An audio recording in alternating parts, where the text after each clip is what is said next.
Chapitre 7. Le mystère de Dieu. Dans un certain sens, la promesse de Satan à la femme, ouvrez les guillemets, vous deviendrez comme des dieux, fermez les guillemets, fut accomplie. Ils devinrent, ouvrez les guillemets, comme Dieu, fermez les guillemets. Selon sa propre estimation, Satan se croyait égal à Dieu. L'esprit qu'il manifestait avait été accepté par l'homme et avait pris racine en lui. Ainsi, maintenant, les humains compteraient sur eux-mêmes, comme Dieu, certains qu'ils ne pouvaient pas se tromper. Ils accuseraient le Seigneur plutôt que de reconnaître leur tort. Le même esprit malfaisant qui était en Satan se trouvait désormais dans le couple humain, l'amenant à toujours exalter le moi. Après le péché, Dieu dit, ouvrez les guillemets, « Voyez, l'homme est devenu comme l'un de nous, connaissant le bien et le mal. » Fermez les guillemets. Genèse 3, verset 22.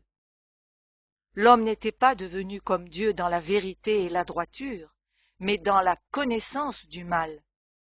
Celui-ci domina leur esprit, et ils placèrent le moi à égalité avec Dieu. Voyons un autre passage de l'Écriture. Michée chapitre 6 verset 8. Ouvrez les guillemets. On t'a fait connaître, ô homme, ce qui est bien, et ce que l'Éternel demande de toi, c'est que tu pratiques le droit, que tu aimes la loyauté, et que tu marches humblement avec ton Dieu. Fermez les guillemets. L'homme en était arrivé à considérer préférable de marcher seul plutôt qu'avec Dieu. Le Seigneur l'invite à ceci, sois heureux de prendre la place la plus basse, celle de l'humilité, qui est aussi la mienne. Viens et marche avec moi. Si nous revenons à notre texte initial de Philippiens 2, nous y sommes exhortés à posséder le même esprit, les mêmes sentiments que ceux de Jésus, qui s'est humilié lui-même, ne cherchant point à établir son égalité avec Dieu. Le Seigneur nous invite à abandonner l'esprit que Satan a mis en nous et à revenir à lui. Un autre passage de l'Écriture affirme, ouvrez les guillemets, « Celui qui s'élèvera lui-même sera abaissé, et celui qui s'humiliera lui-même sera élevé. » Fermez les guillemets.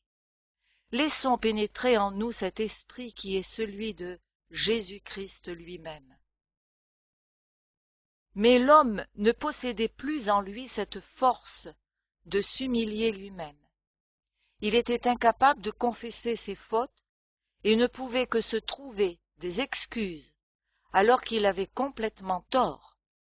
Il était devenu esclave, ayant perdu toute liberté. Il n'avait plus la force de penser et de sentir autrement que comme Satan le faisait lui-même.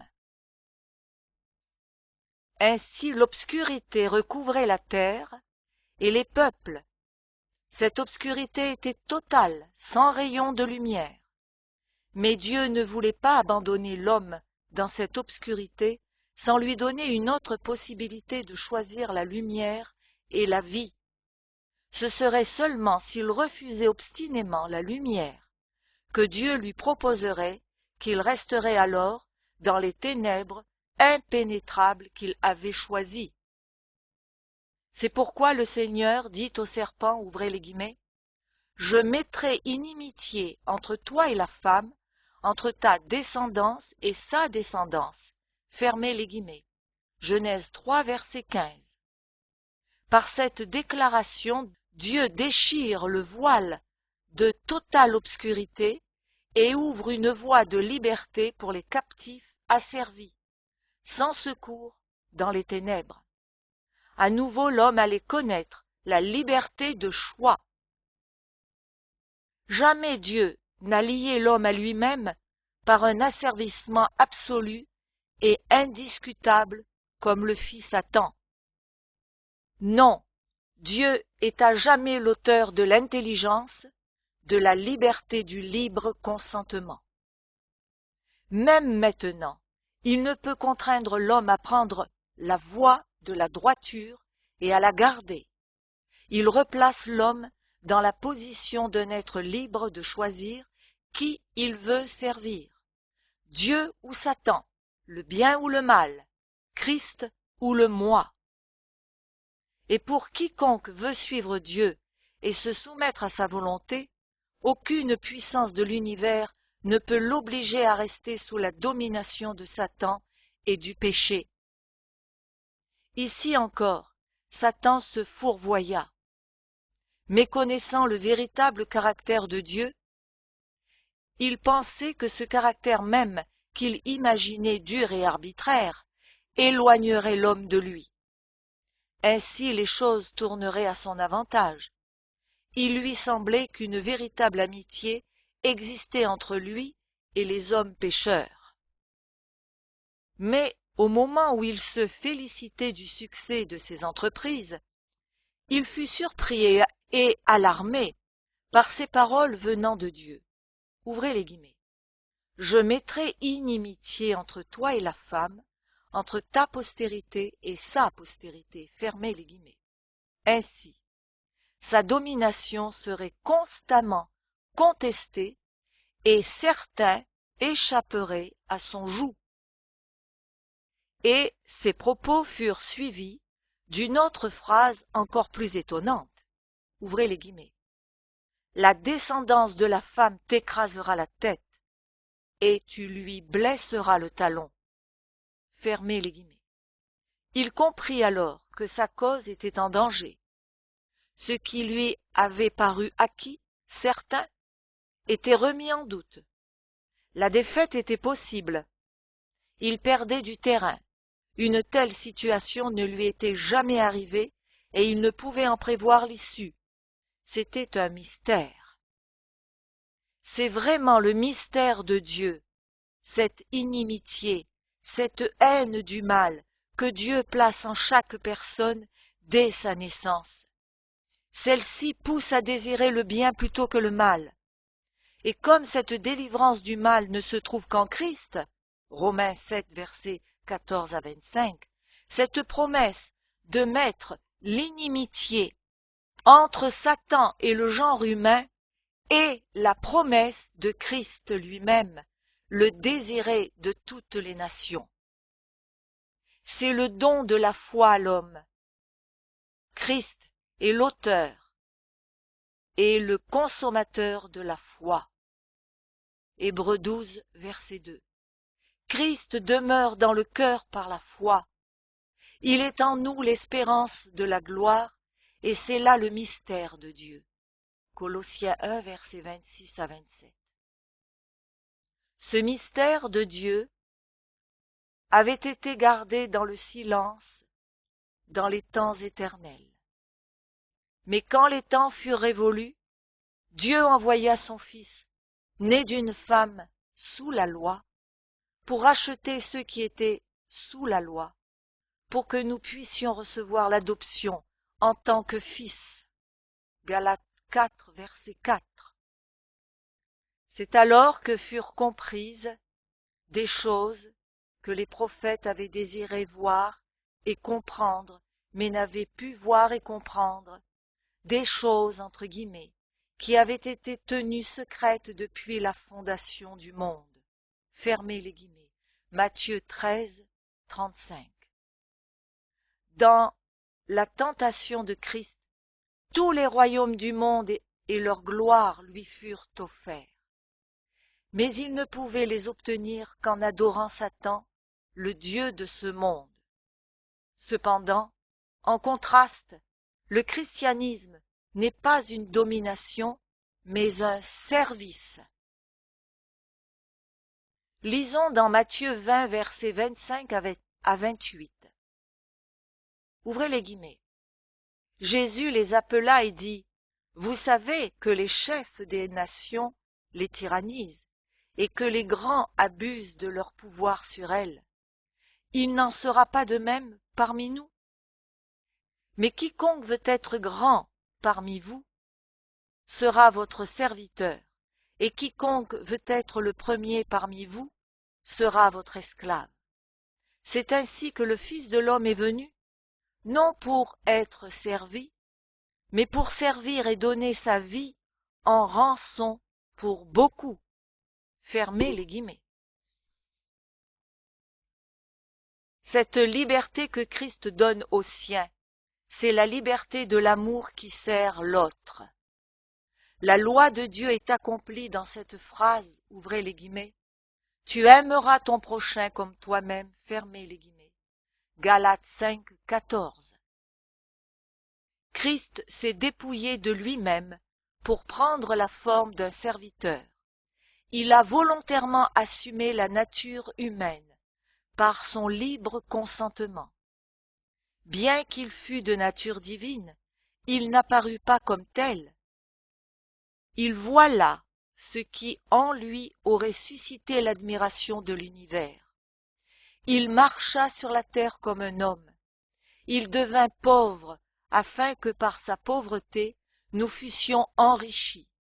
Il marcha parmi les hommes, amenant la bénédiction partout où il allait. À son appel, des légions d'anges auraient pu l'entourer et lui porter secours, mais il resta inconnu et non confessé, si ce n'est par quelques disciples. L'atmosphère était polluée par la malédiction.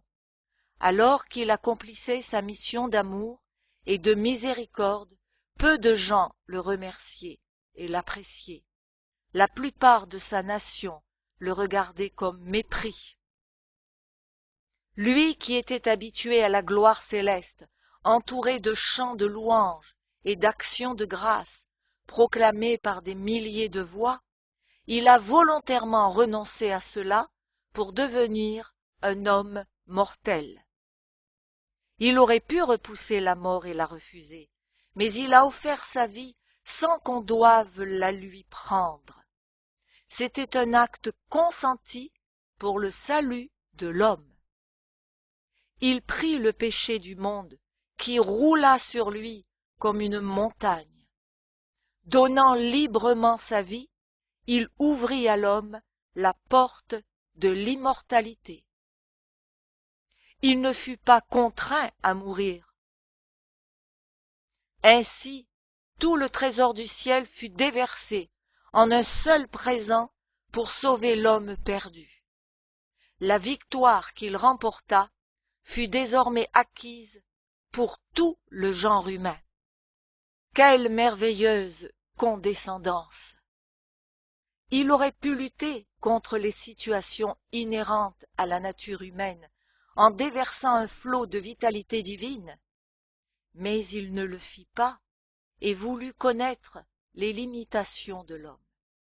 Il le fit afin que l'Écriture puisse s'accomplir et le plan de la rédemption devenir une réalité. Il descendit d'étape en étape pour occuper la place la moins enviable. Quelle humilité! Elle impressionna les anges. Aucune langue ne peut exprimer complètement ce que cela représentait. Le roi de l'univers devint un homme bafoué. Il supporta les insultes, les accusations honteuses, les reproches, les outrages. Sur son propre territoire, il n'avait aucun lieu sûr pour lui.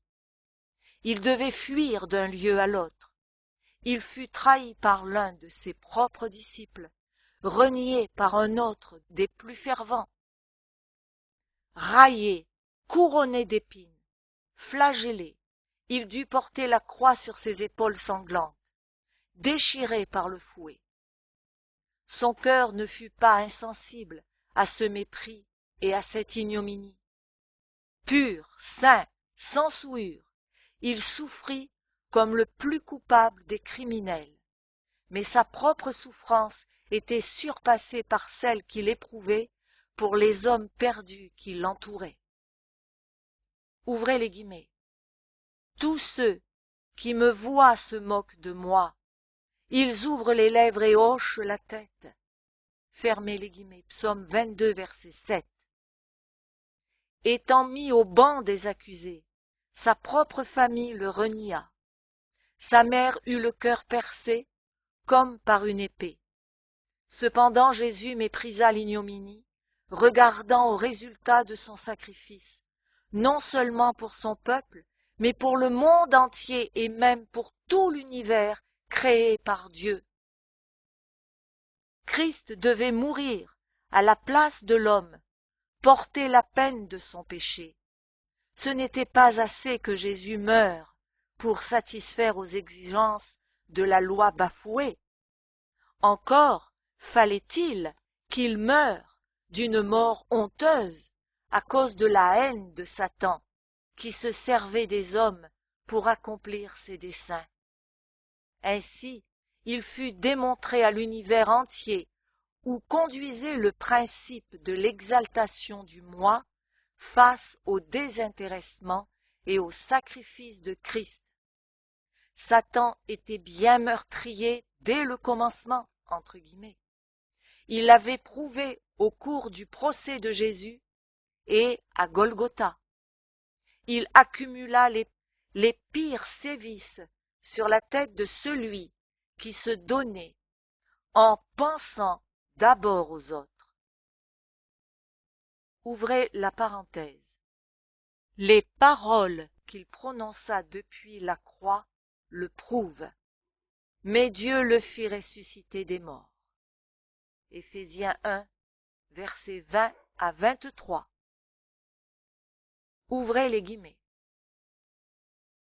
Il l'a mise en action dans le Christ, en le ressuscitant d'entre les morts et en le faisant asseoir à sa droite dans les lieux célestes, au-dessus de toute principauté, autorité, puissance, souveraineté, au-dessus de tout nom qui peut se nommer, non seulement dans le siècle présent, mais encore dans le siècle à venir.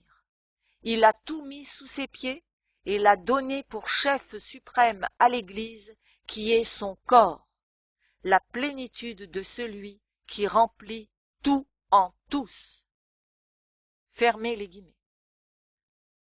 Et lui, dès que son sacrifice fut agréé par le Père, il fit la promesse de l'Esprit Saint à ses disciples.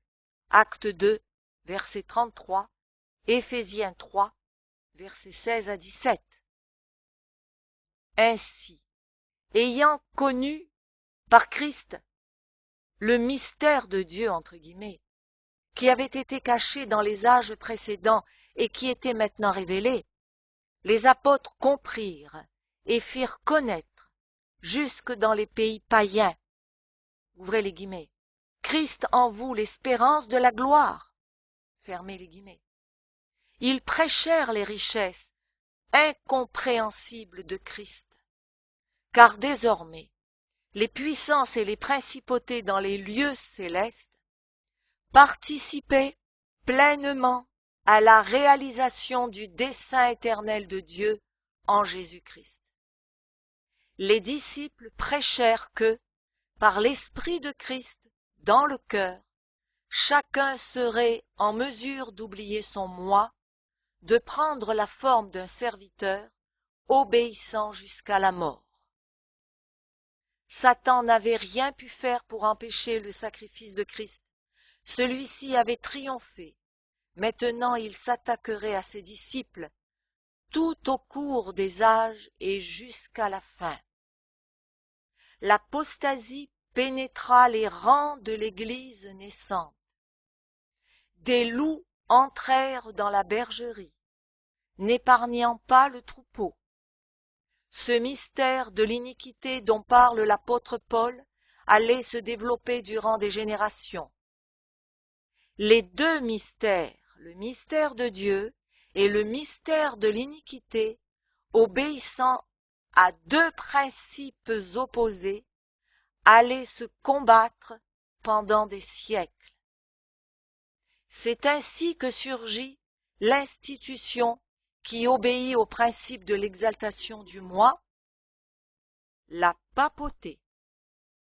Comme Satan dans le ciel, Elle veut, entre guillemets, changer la loi de Dieu et se proclamer Dieu dans le temple de Dieu. Fermez les guillemets.